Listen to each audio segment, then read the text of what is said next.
닥터 프렌즈입니다. 혹시 송강호 씨 주연의 이번에 마약왕이 개봉을 했잖아요. 저 보려고요. 네. 너무 재밌을 것 같아요. 그 너무 지금 기대 중인데 이번에도 또 포스터 포스가 네. 예고만 봤는데 너무 재밌을 것 전 사실 제목 듣고 외국 영화인 줄 알았어요. 우리나라 마약왕이 있었나? 이런 생각이 들어가지고 마약 그 미드도 좋아해요. 나르코스라는 미드를 너무 마약을- 사랑해가지고 전반적으로 마약에 관한 걸 되게 좋아해요. 실제로 좀 관심이 있어서 좀 알아본 같아요. 거 실제로 관심이 있다고요?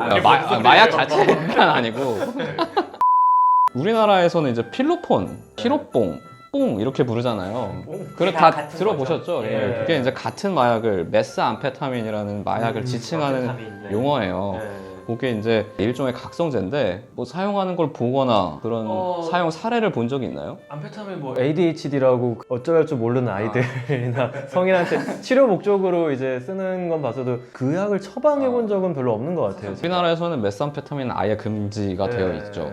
그 우진 선생님은 실제로 ADHD 환자들을 보는데 뭐 메스암페타민은 아니지만 다른 약은 처방해 보신 적이 있으시죠? ADHD가 암페타민 계열 약물은 이제 우리나라에선 금지인데 이제 이게 중추신경 자극제잖아요. 네. 그럼 다들 이제 사람들이 생각해요. ADHD는 오히려 애들이 산만하고 하는데 왜 중추신경 자극제 쓰냐? 실제로 ADHD에서 문제가 되는 부분이 물론 산만한 부분도 있지만 집중력 저하가 있어요. 도파민이 좀 떨어져 있어서 그거를 상승시키는 암페타민 계열의 약물이 해외 같은 데는 많이 쓰거든요. 우리나라에서는 그 계열 약은 안 쓰죠. 해외에서도 치료약으로 지금 메스암페타민을 쓰진 않죠. 암페타민 계열의 약을 쓰는 거지. 예. 이게 근데 사실은 옛날에는 그냥 많이 썼어요. 치료 효과로. 원래는 이제 감기약을 개발하려고 나온 약이거든요. 감기약을 만들고 이제 이거를 처방을 했더니 환자들이 너무 좋아하는 거예요. 감기가 안 좋아지는데도 그러니까 각성되고 네. 약간 그런 기능이 그 약을 와서 자꾸 달래. 그래서 이게 왜 이러지? 해보니까 이제 부작용으로 각성이 되는 건데 마치 비아그라 같은. 예, 근데 그때는 그게 몸을 망가뜨린다든지 머리를 망가뜨린다는 걸 몰랐어요. 근데 각성이 되니까 일의 능률이 올라가잖아요. 그렇죠. 그러니까 이제 그거에 대해서 집중을 해서 아예 이제 약제화가 된 거죠. 그래서 실제로 2차 세계대전 때는 진짜 많이 썼어요, 이 약을. 왜냐면 전쟁 수행 능력이 달라지니까. 그렇죠. 이게 특징이 뭐냐면은 약을 먹으면 시간을 2배로 쓸 수 있다고 해요. 그러니까 내가 1시간이 걸려서 해야 됐던 일을 30분 만에 하는 거예요. 약간 원피스의 기어 같은 느낌인가요? 약간 그런 느낌도 있고 그 리미트리스 혹시 보셨나요? 영화? 그 약처럼 먹으면 갑자기 약간 천재가 된 것처럼 수행을 할 수 있는 거예요. 옛날에 이제 이거 부작용을 모르니까 그냥 무분별하게 쓴 거죠. 근데 이 영화의 배경이 되는 건 이제 70년대인데 그 전까지는 우리나라에서 실제로 생산을 해서 일본에 정식으로 수출했었습니다. 그 약. 영화 배경 70년대에서 실제로 우리나라에서 마약을 해외로 수출하던. 근데 그때 마약이 아니라 의약품으로 수출했겠죠. 수출한 거죠. 전문 의약품으로. 수출하다가 이제 70년대에 들어서 우리나라에서 이건 진짜 마약이다. 그래서 이제 우리나라에서도 중지가 됐어요. 근데 이제 이 주인공 마약왕을 밀매를 하는 거죠. 밀매를 하기 시작한 거죠. 이제 그때부터 우리나라가 약을 만들어서 수출하던 나라에서 마약을 수입해야 되는 나라가 된 거예요. 그 이후로도 계속 메스암페타민이 문제를 일으켰어요. 피로뽕, 뭐 필로폰 이런 얘기를 우리가 단어가 익숙한 게 계속 뉴스에 나오니까 그런 거잖아요. 그렇죠. 그래서 우리나라는 미국 같은 경우에는 코카인이 가장 문제가 되는 마약인데 우리나라는 이제 필로폰이 가장 문제가 돼요. 왜냐면 얘는 원료가 약이에요. 옛날에 우리나라 슈다페드라고 감기약이 있는데 그거 원료로 메스암페타민을 만들 수가 있어요. 우리나라에선 이게 화학적으로 제조가 가능한 마약이다 보니까 이게 엄청 문제가 됐고 일본, 중국, 한국에서는 피로뽕 이게 이제 문제가 되는 거죠. 네. 실제로 2013년인가까지는 감기약으로 살 수 있었어요, 슈다페드를. 약국에서 그냥 처방받으면 되는데 지금은 처방받아도 그 원제품이 나가진 않아요. 그쵸. 합성이 돼서 나가서 그거를 분리하지 못하게 만들어 놨거든요. 근데 그 전까지는 그냥 그 성분을 살 수가 있었어요, 약국에서.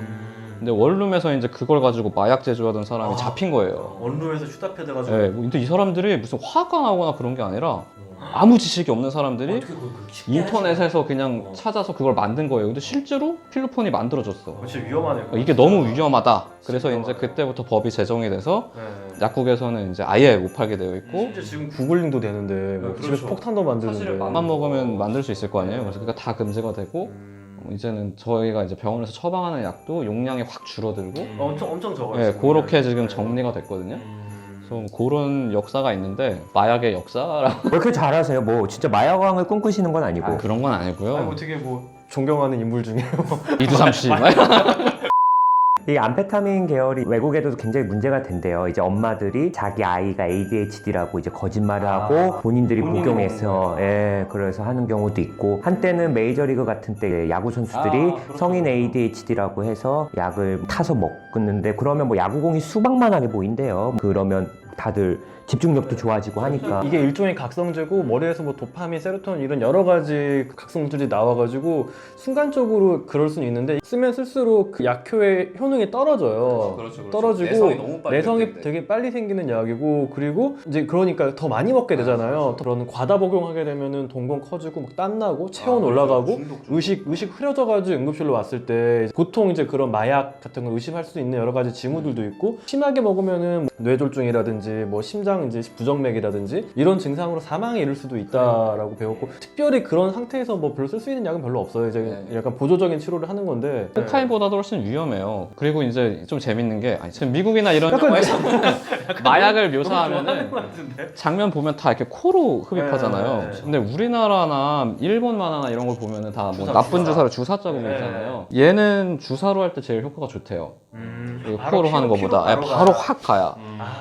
이게 또 맞아요. 이게 주사로 맞는 약들은 순간적으로 혈중 농도가 확 올라가는 거거든요. 그러면은 훨씬 중독도 많이 되고 그게 약효가 확 올라갔다고. 제가 약간 너무 신나서 떠든 것 같긴 한데 코카인보다 아무튼 이 필로폰이 훨씬 안 좋은 약이에요. 훨씬 위험한 약이고 실제로 미국이나 뭐 남미의 이런 코카인 중독자들도 필로폰은 잘 안 해요. 왜냐면 이거를 건드리는 순간 진짜 바로 망가진다는 걸 알거든요. 왜냐면 이게 정말 피로 놓는다는 것 자체도 되게 상징적인 것 같아요. 암페타민 계열은 진짜 무서운 게 한 번만 먹어도 중독이 될 수 있다고 해요. 그 정도로 그러니까 뭔가 호기심에 한 번만 해볼까? 절대 그런 생각도 안 하시면 좋을 것 같고 아까 우청현 선생님 말씀하신 것처럼 중독이라는 건 내성이랑 금단 증상이 있으면 중독이라고 하거든요. 그러니까 내성이라는 건 같은 효과를 내기 위해서 필요한 약이 점점 늘어난다는 거고 금단은 그 약을 안 먹었을 때 이제 여러 가지 신체 증상들이 나타나는 건데 이거는 그 두 가지가 다 있는 거고 있는 정도가 아니라 거의 모든 마약 중에 제일 심하죠. 그러니까 절대 건드려서는 안 되는 약이라는 거.